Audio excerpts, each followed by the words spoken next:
lave où règnent des températures infernales.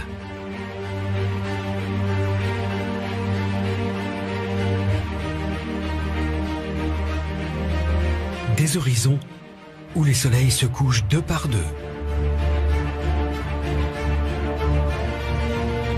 Nous sommes en train de découvrir que l'univers recèle des mondes extraordinaires. Les exoplanètes.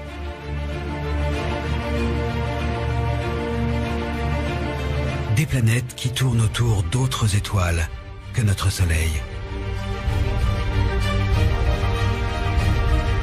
Depuis la découverte de la première exoplanète en 1995, plus de 2000 nouveaux mondes ont été détectés.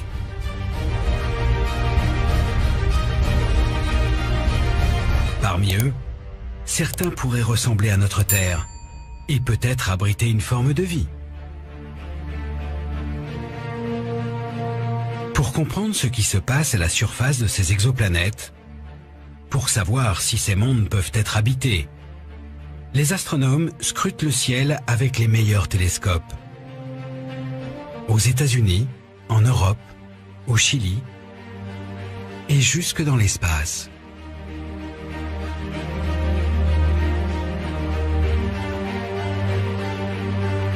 La découverte de ces nouveaux mondes est une aventure scientifique extraordinaire qui a débuté il y a plus de 20 ans. Une quête qui semblait impossible et qui aujourd'hui bouleverse notre perception de l'univers. Cette aventure, c'est celle de chercheurs obstinés qui sont partis à la recherche de ces nouveaux mondes.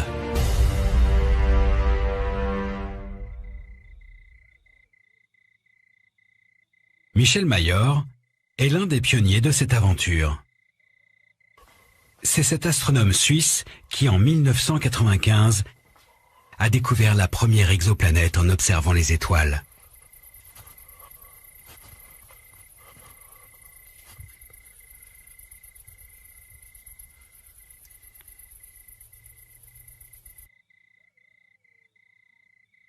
Toujours un sentiment complexe quand on regarde le ciel. Le premier niveau d'admiration, c'est très beau. Et après des années, on reste émerveillé. À l'œil nu, l'homme peut voir au plus quelques milliers d'étoiles, 2, 3, 4 000, ça dépend de la qualité des yeux. En fait, la Voie lactée, c'est plusieurs centaines de milliards d'étoiles. Comme Michel Mayor, depuis des millénaires, l'homme observe les étoiles et se demande si elles ne cacheraient pas d'autres mondes comme notre Terre. Les étoiles, c'est tous des soleils, c'est tous équivalents à notre propre soleil.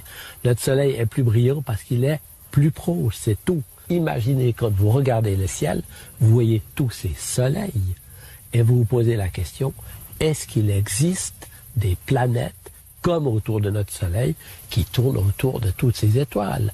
Très très ancienne question. Et simplement, c'est aujourd'hui qu'on a pu le montrer. Ces planètes sont longtemps restées un mystère. Autour des étoiles, dans le ciel, c'est le noir complet. À première vue, pas la moindre trace d'une exoplanète. Mais comment les observer? Alors, imaginons ici une étoile et à côté une planète qui réfléchit un tout petit peu de la lumière de l'étoile. Et essayons de voir ce que l'on pourra voir si on prend un petit peu de distance par rapport à cette petite simulation. Voilà. Nous sommes à quelques mètres déjà et on ne la voit plus. On est complètement ébloui par la lumière de la bougie ici, dans le cas qui nous concerne plutôt évidemment de l'étoile. La planète ne réfléchit qu'une infime partie de la lumière reçue de l'étoile et c'est la grande difficulté pour pouvoir observer directement les planètes extrasolaires. À une certaine distance, elles sont complètement dominées par la luminosité de l'étoile. Cachées dans la lumière des étoiles, les exoplanètes sont invisibles depuis la Terre, inaccessibles.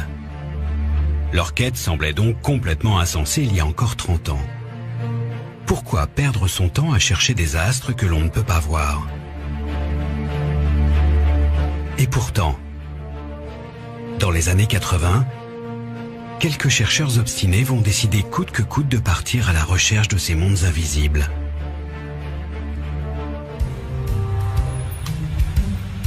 Geoffrey Marcy est l'un de ces chercheurs d'exoplanètes. Cet astrophysicien américain est obsédé par la recherche de la vie extraterrestre. Dans les années 80, il rêve de trouver des exoplanètes pour y découvrir une autre forme de vie. Notre planète est un endroit extraordinaire où la vie déborde de partout, quel que soit l'endroit où vous regardez. Il y a des végétaux, des animaux et bien sûr, surtout, de la vie intelligente. Alors forcément, on se pose la question, est-ce qu'il est possible qu'il y ait de la vie ailleurs, sur des mondes autour des étoiles que l'on voit la nuit? Mais à l'époque, personne n'a jamais observé d'exoplanète. Cette quête semble impossible? Comment trouver des planètes que l'on ne peut pas voir? Geoffrey Marcy a une astuce pour détecter ces mondes invisibles. La question est évidemment, comment découvrir des planètes autour d'étoiles alors que ces planètes ne brillent pas elles-mêmes? Eh bien, on a un truc. Ça consiste à regarder une étoile et si une planète orbite autour d'elle, la planète entraîne l'étoile par gravitation. Donc, l'étoile bouge. Comme Geoffrey Marcy ne peut pas voir d'exoplanètes, il veut les détecter indirectement. L'astuce consiste à observer une étoile pour trouver un indice de la présence d'une planète. Une étoile seule ne bouge pas. En revanche, si une planète lui tourne autour, alors l'étoile se met elle aussi à tourner, à vibrer, à cause de la force gravitationnelle exercée par son compagnon invisible. Si on détecte une étoile qui danse dans le ciel, alors on prouve qu'une planète l'accompagne.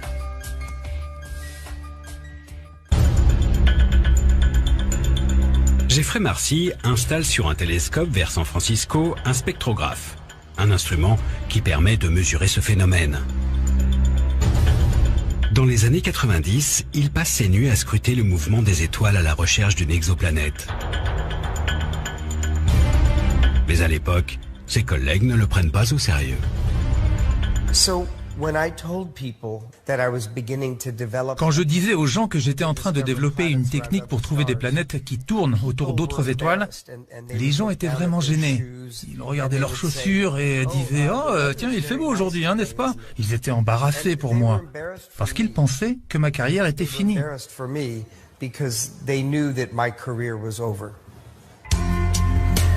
Geoffrey Marcy n'est pas le seul à s'être lancé dans cette course un peu folle. Au milieu des années 90, de l'autre côté de l'Atlantique, à Genève, Michel Mayor et l'un de ses étudiants de l'époque, Didier Queloz, tentent eux aussi le même défi. Ils essaient de trouver des exoplanètes en étudiant le mouvement des étoiles. C'est très difficile de trouver une planète. C'est des objets très petits, des objets qui perturbent très peu leur étoile, donc ça reste une énorme difficulté technique. C'était un domaine sans résultat majeur, c'était un domaine où on attendait de trouver les premières planètes, donc ça restait un peu un domaine confidentiel. Les gens voyaient des planètes autour des étoiles dans Star Trek, dans Star Wars et dans les romans de science-fiction. Mais c'était de la fiction. Et les gens font une distinction claire entre la science-fiction et les sciences. En 1995, les Suisses s'installent à l'Observatoire de Haute-Provence en France. Ils ont eux aussi fabriqué un spectrographe avec les équipes CNRS pour mesurer le mouvement des étoiles. Quand ils commencent leurs observations, Michel Mayor et Didier Queloz s'attendent à une traque longue et éprouvante. Leur concurrent américain a déjà consacré 13 années de sa vie à chasser ces planètes, sans aucun résultat.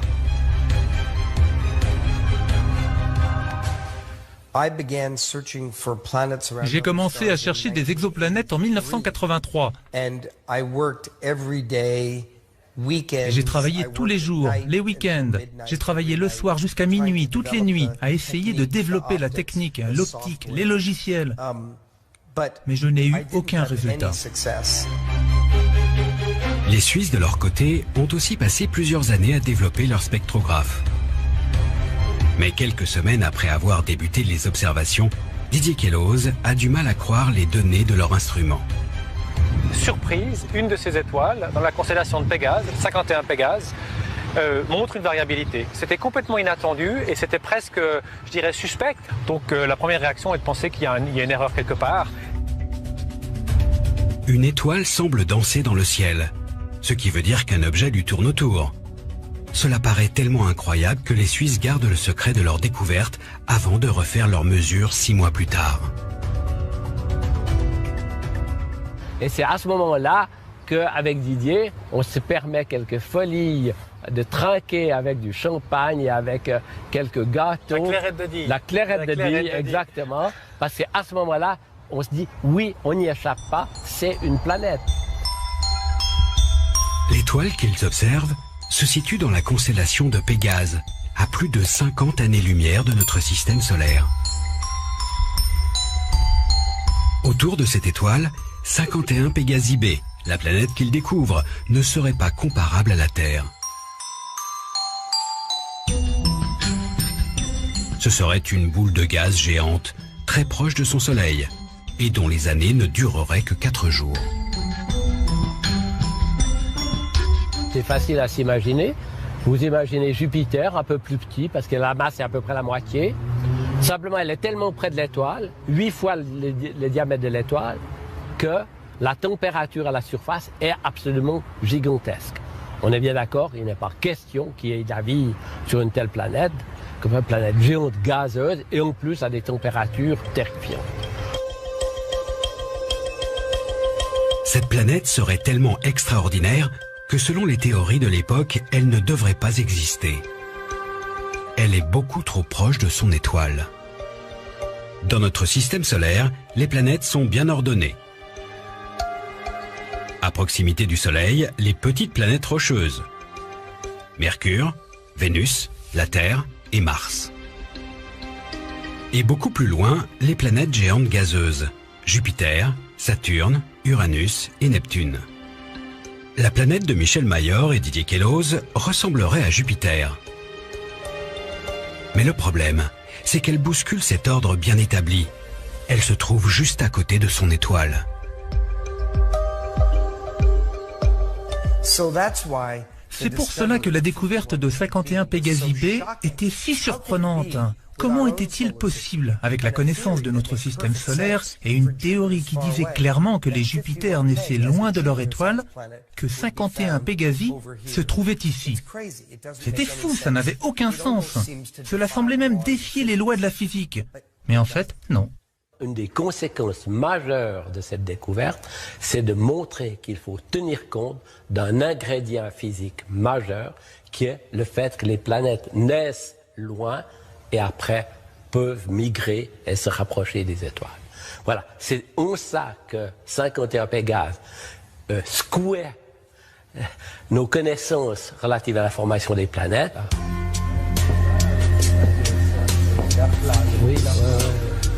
C'est une révolution. Le système solaire n'est plus le seul modèle. La découverte de Didier Queloz et Michel Mayor en 1995 est historique. Elle fait le tour du monde et fait aujourd'hui l'objet d'expositions dans des musées comme ici à Genève. Une découverte qui lance l'astronomie dans une ère nouvelle, la recherche des exoplanètes.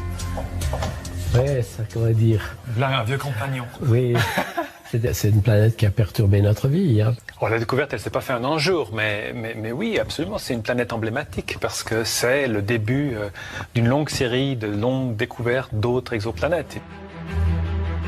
Y avoir découvert correspondait à autre chose. Peut-être que la lumière de l'étoile variait et perturbait nos observations. Peut-être que l'étoile avait une autre étoile qui lui tournait autour dans une orbite un peu folle. Et c'était juste 2 étoiles. Donc peut-être que les planètes que nous avions trouvées n'étaient pas du tout des planètes. Comment convaincre la communauté scientifique que ces planètes existent? Et comment trouver des planètes où la vie pourrait se développer?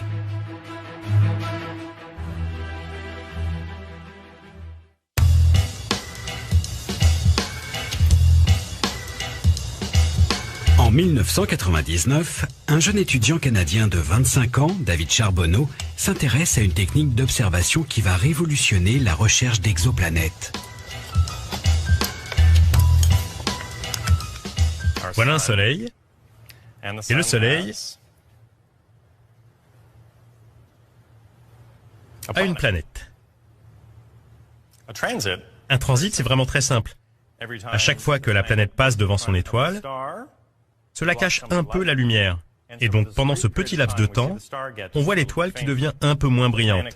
La planète continue son chemin et l'étoile redevient plus brillante. Il ne se passe rien jusqu'à ce que la planète ait fait le tour complet. La deuxième fois que nous voyons un transit, nous connaissons non seulement la taille de la planète, mais aussi combien de temps il lui faut pour faire le tour de son étoile.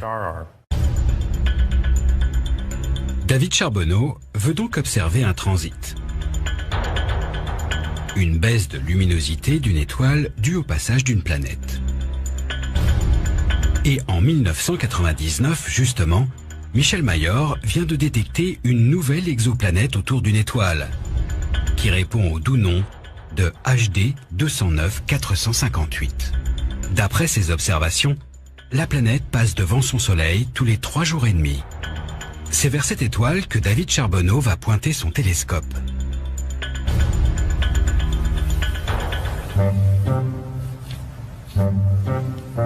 Il s'installe dans le Colorado.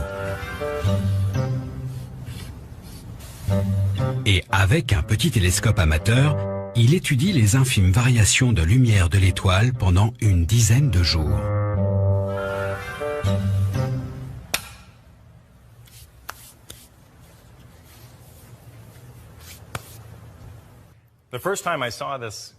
La première fois que j'ai vu cette courbe, bien sûr, c'était sur mon ordinateur quand je collectais les données de HD 209 458. C'était la chose la plus excitante que j'ai jamais vue. J'étais le premier à voir cela. L'étoile brille d'une manière constante, jusqu'à ce que la planète lui passe devant. Nous pouvons déduire de la baisse de la luminosité de la courbe la taille de cette planète. Et ce qui est important, c'est que la deuxième fois que cela se produit, nous connaissons la distance entre la planète et l'étoile. Cette courbe simplissime va apporter de nouvelles informations cruciales sur les exoplanètes. Jusqu'ici, la première méthode de détection, le mouvement des étoiles, on connaissait la masse d'une planète. Maintenant, on mesure aussi sa taille. On peut ainsi dresser le portrait robot des planètes découvertes et le comparer au seul astre de l'univers où la vie ait été détectée, notre Terre. Mais qu'est-ce qui rend notre Terre si accueillante? Quels sont les éléments de confort indispensables sur une planète pour que la vie se développe? Si on se sent beaucoup mieux sur la Terre que sur une planète gazeuse, c'est avant tout parce qu'elle est solide, rocheuse. On peut maintenant savoir si une planète située à des années-lumière de chez nous a ce même niveau de confort, grâce au mouvement des étoiles et au transit. Quand vous voyez une planète passer devant son étoile, alors vous pouvez déterminer la masse précise de cette planète. Mais vous pouvez aussi en déduire sa taille. Et si vous connaissez la taille d'une sphère et la masse de cette sphère, alors vous pouvez calculer sa densité. Et automatiquement, ce que l'on cherche à trouver, ce sont des planètes qui ont la même taille que la Terre, qui sont très très denses et faites de roches. Bien sûr, si vous cherchez de la vie dans l'univers, ce sont ces planètes qu'il faut chercher. Et c'est grâce au transit que l'on peut dire, peut-être que nous avons une planète comme la Terre. Mais il faut plus qu'une planète rocheuse pour que la vie se développe. Il faut aussi des températures clémentes pour conserver un élément précieux, de l'eau à l'état liquide. Si vous avez une planète très très proche de son étoile, et s'il y a de l'eau à sa surface, alors elle va s'évaporer et partir dans l'atmosphère. Ce n'est pas vraiment l'endroit rêvé pour vivre. Si vous déplacez la planète un peu plus loin, il y a un moment où l'eau va se condenser et va former des océans. C'est le début de la zone habitable. Mais si vous continuez à éloigner la planète de son étoile, il y a un moment où l'eau se transforme en glace. Et ce n'est pas non plus un endroit idéal pour la vie. Donc, il y a cette zone ni trop chaude ni trop froide que l'on appelle la zone habitable.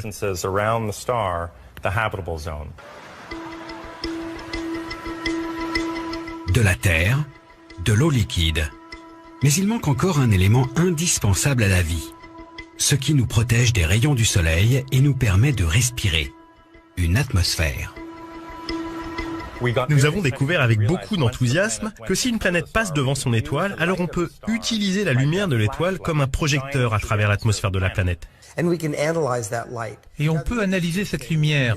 Maintenant, ce qui est intéressant, c'est que quand la lumière passe à travers l'atmosphère de la planète, une partie est absorbée par les molécules qui sont dans l'atmosphère et vous pouvez savoir s'il y a des molécules d'eau, du dioxyde de carbone, du méthane.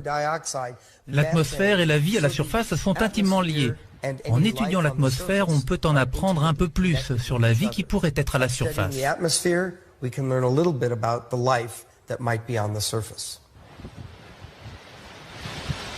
L'exoplanète idéale est donc une jumelle de notre Terre, rocheuse, à la bonne distance de son étoile et avec une atmosphère. Mais il est impossible de détecter ce type de planète depuis la surface de la Terre. Ces planètes rocheuses sont de petite taille. Quand elles passent devant leur étoile, la baisse de lumière est infime. Et notre atmosphère, comme un filtre, brouille la lumière qui vient des étoiles et nous empêche de détecter ces si petites variations.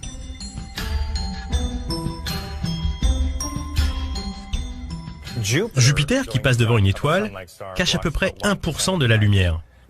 Mais la Terre, qui passe devant une étoile, cache moins de 1/10 de la lumière, donc c'est un signal vraiment tout petit.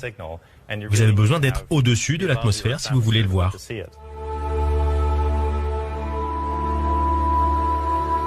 L'atmosphère est un rempart qui nous empêche de trouver des petites planètes comme la Terre. Comment savoir si ces planètes existent et comment les observer ? À la fin des années 90, les chasseurs d'exoplanètes ont un rêve.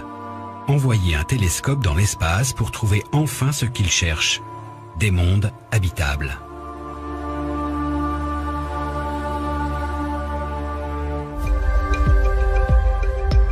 À la NASA, un astronome, Bill Berucki, se bat depuis des dizaines d'années pour lancer un télescope spatial à la recherche des exoplanètes.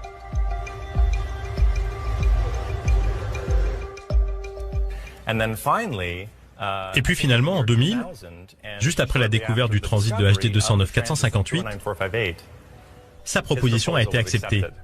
Il rassembla une grande équipe, trouva finalement l'argent nécessaire.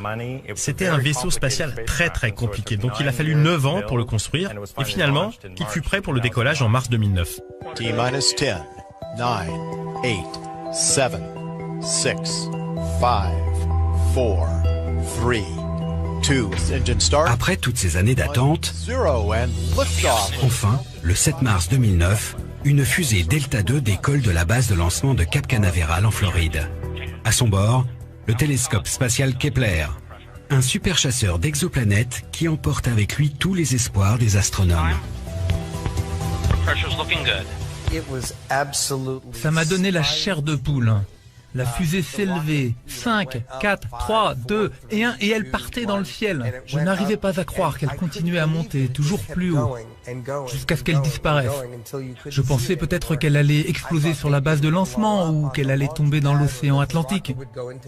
Mais rien de tout cela ne s'est passé. C'était parfait. Ça a été un moment inoubliable.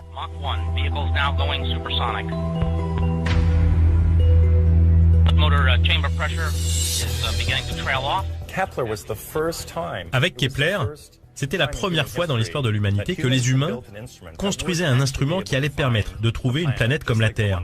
Et donc pendant le décollage, quand je regardais Kepler s'élever dans la nuit noire et puis rejoindre son point d'orbite, je savais que ça allait être une grande première et que nous allions enfin pouvoir faire ces observations.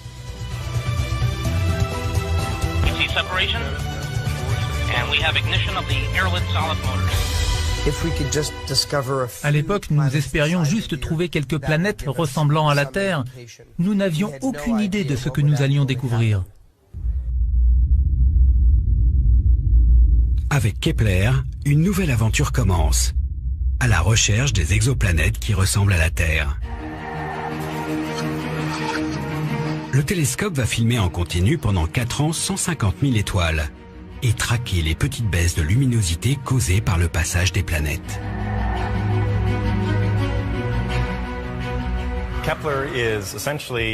Kepler, c'est essentiellement un télescope de 1 mètre de diamètre, donc c'est un très grand télescope qui a observé une partie du ciel sans interruption pendant 4 ans. La lumière a été enregistrée sur une très grande caméra, un peu comme celle que vous avez dans votre téléphone. Mais c'était un capteur énorme, gros comme cela. Cette caméra avait un très grand nombre de pixels qui enregistraient chacun la lumière d'une étoile différente.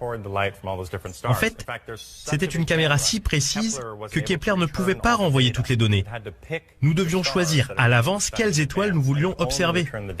Kepler nous a ainsi renvoyé les données de 150 000 étoiles, alors qu'il en avait observé plus de 5 millions. Les données à analyser sont gigantesques. David Charbonneau et Geoffrey Marcy font partie de l'équipe de la NASA qui traite les résultats de Kepler. Et au bout de quelques mois, ils découvrent avec impatience les premières planètes. Lorsque nous avons découvert la première récolte de données de Kepler, nous étions comme des enfants, ouvrant un trésor. Déjà, le satellite fonctionnait, et on pouvait voir des petites planètes, avec des orbites assez courtes. Évidemment, au bout de quelques mois d'observation, on ne pouvait pas voir les planètes très loin de leur étoile.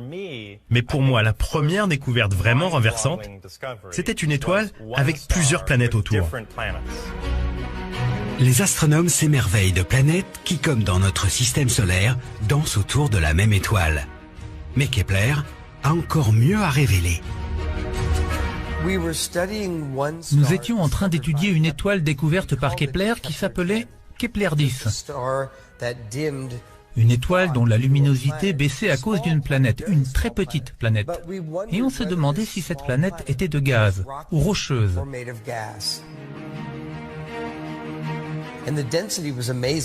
Et la densité était impressionnante. On avait à peu près 8 grammes par centimètre cube. Et la Terre, elle, a une densité de 5,5 grammes par centimètre cube. Donc, c'était une planète encore plus dense que notre planète Terre. Cette découverte est exceptionnelle.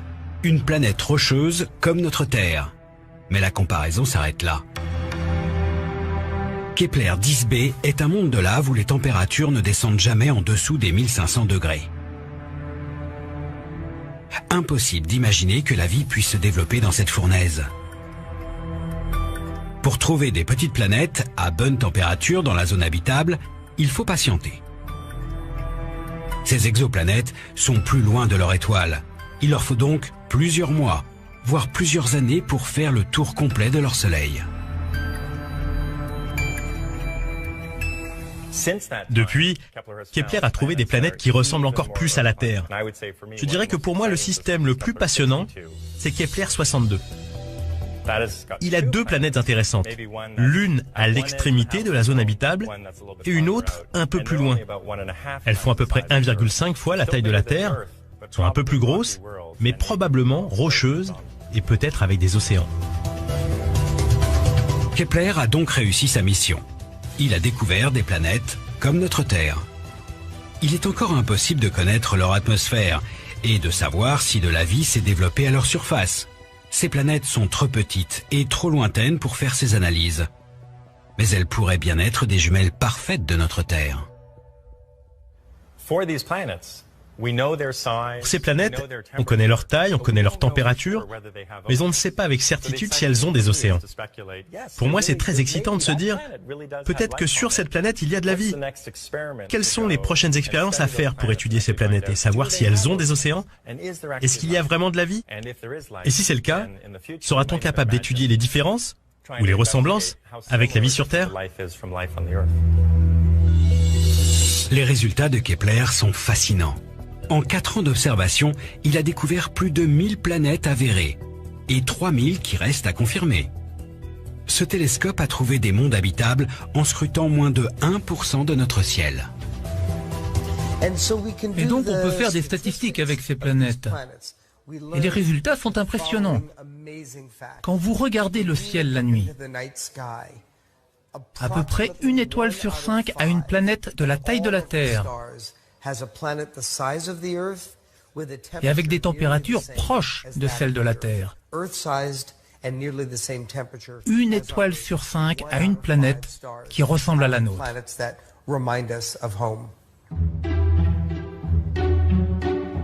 Kepler a bouleversé notre perception de l'univers. Il y a donc probablement des exoplanètes par milliards dans notre galaxie. Mais le satellite ne détecte en fait que des courbes, que des signes de leur présence. Les planètes restent invisibles. Peut-on voir ces mondes situés à des années-lumière de notre Terre ?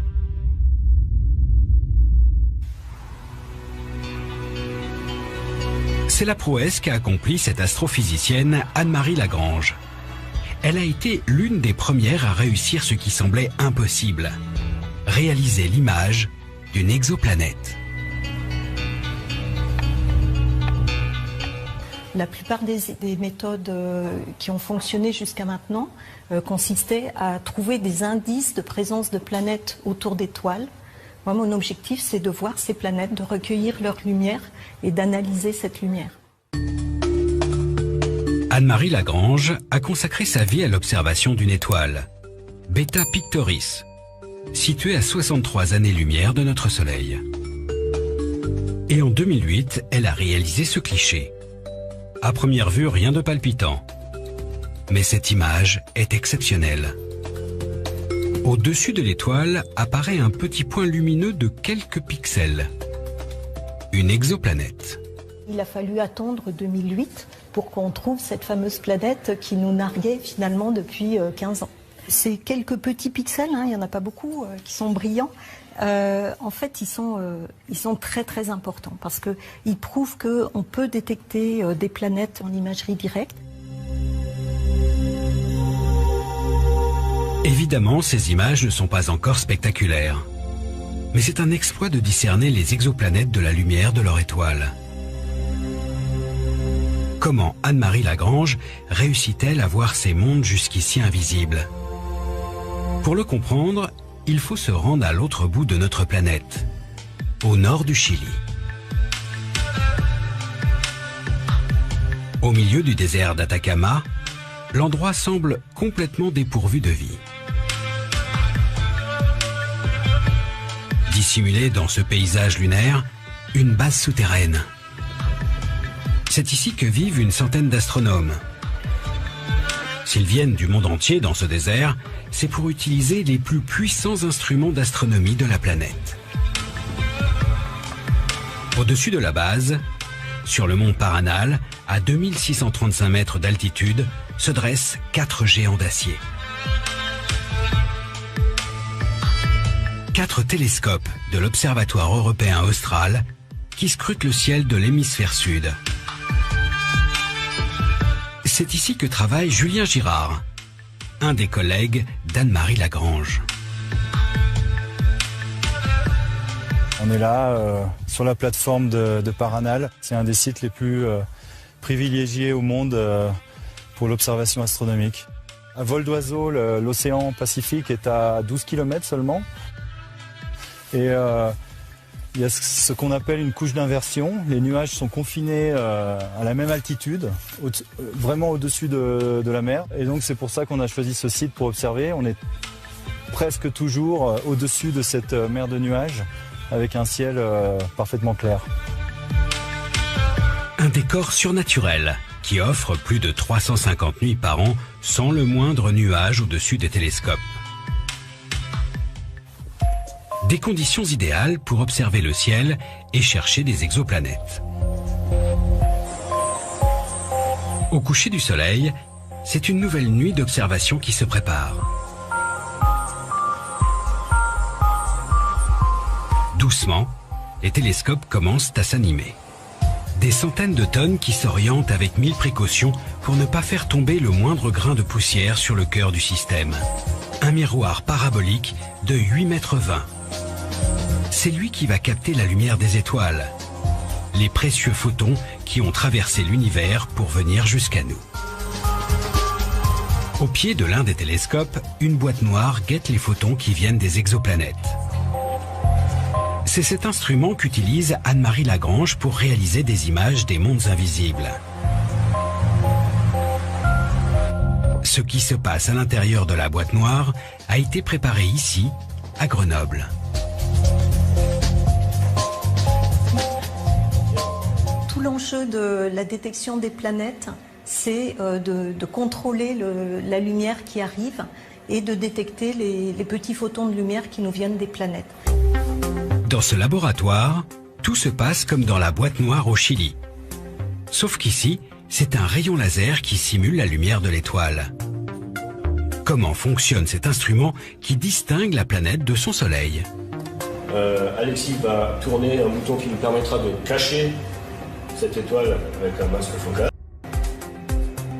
La première étape consiste à enlever la lumière de l'étoile, à l'éteindre avec un masque. On a beaucoup de lumière qui nous arrive des étoiles, on a très peu de lumière par rapport qui nous arrive des planètes. Il faut enlever l'essentiel de la lumière des étoiles pour pouvoir voir le petit signal qui nous vient des planètes. Voilà, à ce moment-là, on va augmenter. La lumière de l'étoile a disparu, mais c'est encore assez confus. Toujours pas de planète. Autour de l'étoile, La traversée de l'atmosphère, maintenant, quand on observe avec des télescopes sur la Terre, les rayons lumineux en provenance des étoiles sont déviés dans tous les sens en permanence. En quelques millisecondes, ils vont faire des trajets différents, ce qui fait que quand on observe après sur notre détecteur, on va obtenir non pas une figure très, très propre, très marquée, mais au contraire une grosse tache avec de la lumière étalée partout. Pour y voir plus clair, un miroir déformable corrige les perturbations de l'atmosphère et nous permet d'apercevoir enfin un petit point lumineux à droite de l'étoile. Une planète. C'est ainsi qu'à des milliers de kilomètres, au Chili, les télescopes captent les images des exoplanètes. Quand le ciel s'illumine, les télescopes s'orientent lentement vers les étoiles. Sur le mont Paranal, c'est le calme total. Aucune lumière, même la plus infime, ne doit perturber les observations. Le spectacle de la Voie lactée est féerique. Mais les astronomes, eux, sont enfermés dans la salle de contrôle.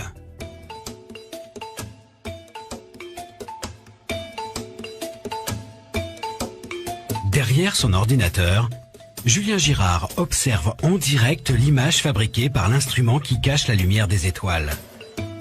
Il cherche des indices de la présence d'exoplanètes. L'étoile qu'il étudie ce soir n'a pas encore livré tous ses secrets. Notre système solaire à nous, il a 4,5 milliards d'années. Et ça, c'est vraiment un bébé système solaire, quoi. Le cercle qu'on voit là, c'est réel, c'est du signal astrophysique. Donc là, c'est un disque protoplanétaire vu de face, complètement de face, puisqu'on le voit complètement circulaire. Et donc ça, c'est de la poussière autour de cette étoile jaune. Donc ce disque, on peut espérer qu'il ait peut-être formé des planètes, ou bien le sillon à l'intérieur a été creusé par une planète ou par plusieurs planètes. Pour l'instant, l'imagerie ne permet de voir que des planètes géantes et assez loin de leur étoile. Mais ces mondes cachés se révèlent désormais à nous. Voir des photons directs de planètes extrasolaires, savoir qu'on n'est vraiment pas tout seul, même si pour l'instant c'est des planètes gazeuses, on sait que personne n'habite dessus, mais c'est quand même assez impressionnant. Peut-être qu'elles ont des satellites d'ailleurs où il peut y avoir de la vie, hein. Même si on ne peut pas les détecter, c'est possible qu'un jour on le fera. Et c'est vrai que c'est assez motivant d'être au début de cette quête. Avec les observations qu'on a faites jusqu'à maintenant, on a juste fait que vraiment effleurer un domaine, le domaine des planètes un peu loin de leur étoile. Tout reste à découvrir. Ces images deviennent de plus en plus précises, mais il ne faut pas rêver. La photo haute définition d'une exoplanète n'est pas pour demain.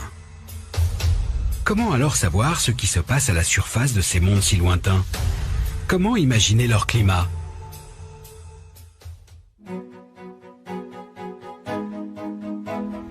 C'est la mission de Franck Celsis. À l'Observatoire de Bordeaux, cet astrophysicien récupère les données des télescopes et simule ce qui se passe à la surface des exoplanètes. Loin des instruments d'astronomie, sur ordinateur, il crée des cartes météo de ces nouveaux mondes. T'as pu avancer là? Ouais, je viens d'avoir les derniers résultats là, de la simulation. Aujourd'hui, avec son collègue Jérémy Lecomte, il s'intéresse à une planète rocheuse, dans la zone habitable. Mais sur cet astre, la météo est bien différente de celle de notre Terre.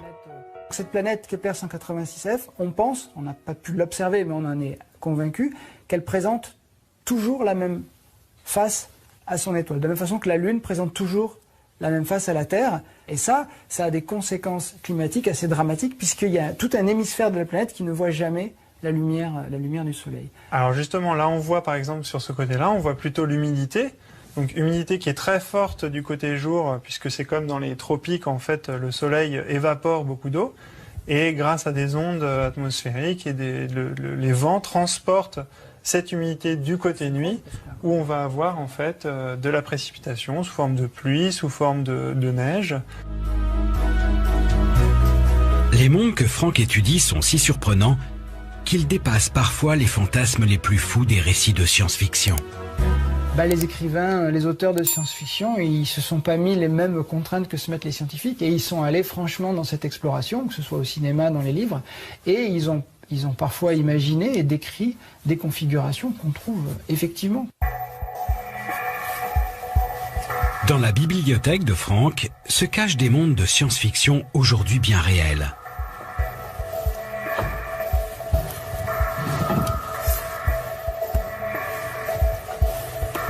Comme dans ce récit de 1953, où l'auteur imagine un explorateur posant le pied sur Mescline, une planète à très forte gravité.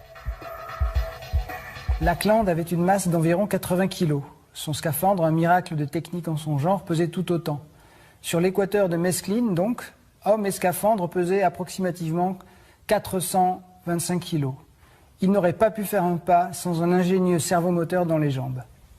Alors ce qui est fascinant, c'est que on n'a pas exactement Mescline dans l'inventaire des exoplanètes, mais on a des planètes qui ont des gravités plus faibles que la Terre, et des planètes qui ont des gravités beaucoup plus fortes.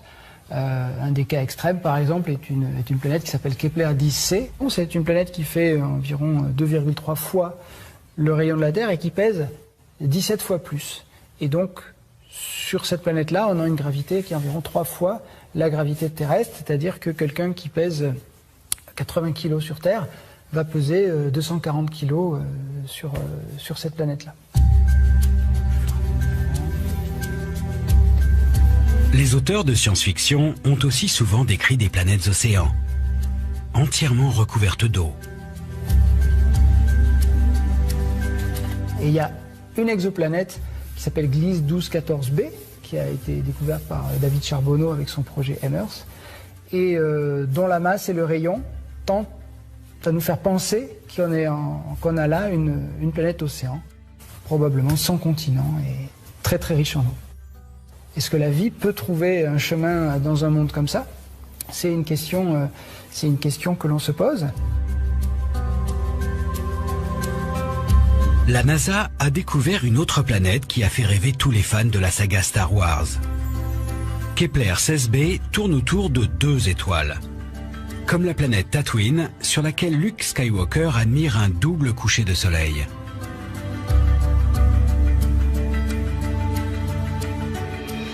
Pour moi, ça me fait complètement rêver. Et puis pour moi, la boucle est un peu bouclée, puisque moi, j'ai vu Star Wars en 78 quand c'est sorti en France. J'avais 6 ans et je me suis pris ça en pleine tronche, comme on dit. J'ai vu la séquence d'ouverture, on voit cette planète-là. Donc moi, j'ai grandi là-dedans, j'étais immergé là-dedans, et de voir que le travail que je fais aujourd'hui vient recouper ces mondes imaginaires, que la réalité vraiment rattrape la fiction, et qu'on n'est qu'en plus qu'au début de cette exploration-là. Oui, pour moi, c'est génial. C'est fantastique. La science-fiction dépasse encore la réalité sur un point. Aucune vie extraterrestre n'a encore été détectée dans l'univers. Et même si on trouvait une exoplanète jumelle de notre Terre, rocheuse, avec de l'eau et une atmosphère accueillante, est-ce suffisant pour qu'il y ait de la vie à sa surface? Est-ce que la vie est un phénomène banal qui peut se développer partout dans l'univers? Ou est-ce un événement exceptionnel qui ne s'est produit qu'une fois sur notre Terre? Pour répondre à cette question, il faudrait d'abord comprendre comment la vie est apparue sur notre planète. Un mystère qu'essaye d'élucider cet astrobiologiste, Louis Le Sergent d'Andecourt, dans son laboratoire d'Orsay en banlieue parisienne. Il cherche à reproduire les événements qui, sur notre planète, ont permis de fabriquer du vivant à partir de l'inerte. La Terre s'est formée il y a 4,5 milliards d'années à peu près, et la vie est apparue sur Terre aux alentours de 3,8 milliards d'années. Moi, ce qui m'intéresse réellement, c'est en laboratoire, regarder quelles sont les conditions chimiques, alors réellement chimiques, qui ont prévalu à l'apparition de la vie, bien entendu, à ce qu'on pourrait dire l'émergence de la vie. Les éléments de base de la vie sont présents partout dans l'univers. Mais pour savoir si la vie peut apparaître ailleurs, sur des exoplanètes, il faut d'abord comprendre comment les pièces du puzzle se sont assemblées sur notre Terre pour créer du vivant. Tous les éléments que vous avez ici proviennent effectivement des étoiles. Donc le lien entre le cosmos et le fait qu'il y ait de l'inerte et du vivant, il est assez évident. Le problème, c'est que moi, ces pièces de puzzle, je ne sais absolument pas comment les relier l'une à l'autre, et surtout si c'est moi qui le fais, eh bien, en quelque sorte, je vais tricher.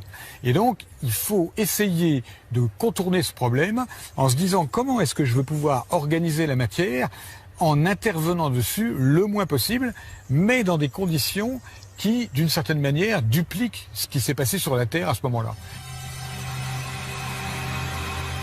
Dans son laboratoire, au milieu de tous ces tuyaux, Louis d'Andecourt essaye de reproduire la naissance de la vie. Il manipule des molécules présentes dans l'univers, du méthanol, de l'ammoniac, de l'eau, et les soumet aux conditions qui existaient sur Terre il y a plusieurs milliards d'années. Et il observe ce qui se passe. Pour l'instant, il arrive ainsi à créer des briques élémentaires de la vie comme des acides aminés ou des sucres. On est encore très loin de cellules vivantes.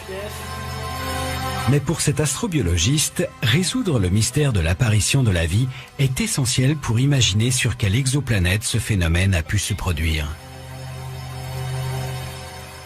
Si ça mène à un résultat tel qu'on peut montrer qu'il y a des systèmes chimiques bien sélectionnés qui brutalement prennent la place de tous les autres, eh bien je pense qu'à ce moment-là, on aura très rapidement tendance à dire, même au télescope assez rapidement, dire cette planète-là, elle n'est pas intéressante, celle-là par contre, oui, elle possède un intérêt.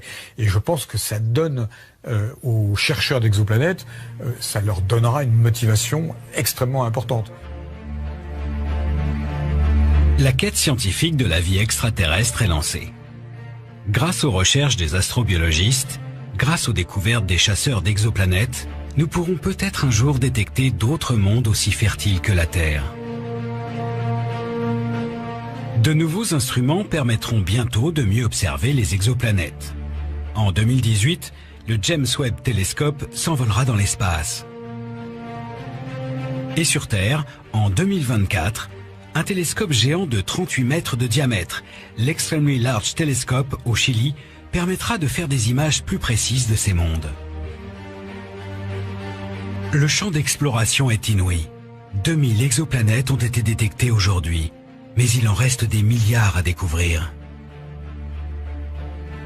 Cette aventure lancée par quelques astronomes en 1995 n'en est qu'à ses débuts et s'annonce comme l'une des plus passionnantes que la science va mener. C'est fantastique de se retourner sur ces 20 dernières années et de réaliser qu'à cette époque, nous ne connaissions pas d'exoplanètes. Nous ne savions même pas si notre système solaire était rare ou répandu. Maintenant, on sait que les planètes comme la Terre sont probablement très communes. Et je me sens chanceux, fier même, que Michel Mayor, David Charbonneau et moi-même, ainsi que d'autres gens, ayant vraiment fait avancer ce champ de recherche qui, finalement, n'en est qu'à ses débuts. Pour moi, ce qui serait génial, ce serait de commencer ma carrière comme astronome et de la finir comme biologiste. Nous sommes la première génération à avoir la technologie pour chercher de la vie ailleurs dans l'univers. Il y a plus de 2000 ans que les gens se posaient de telles questions. Et cette question a été débattue au cours des 2 derniers millénaires, au niveau philosophique, évidemment. C'est un énorme privilège pour notre époque d'avoir pu transformer ce vieux rêve de l'humanité en un objet de la science d'aujourd'hui. Grâce à ces hommes et ces femmes qui ont découvert des nouveaux mondes à des années-lumière de notre Terre, nous ne regarderons plus jamais le ciel comme avant. Au-dessus de nos têtes, derrière une étoile, se cache peut-être une planète qui bouleversera le destin de l'humanité.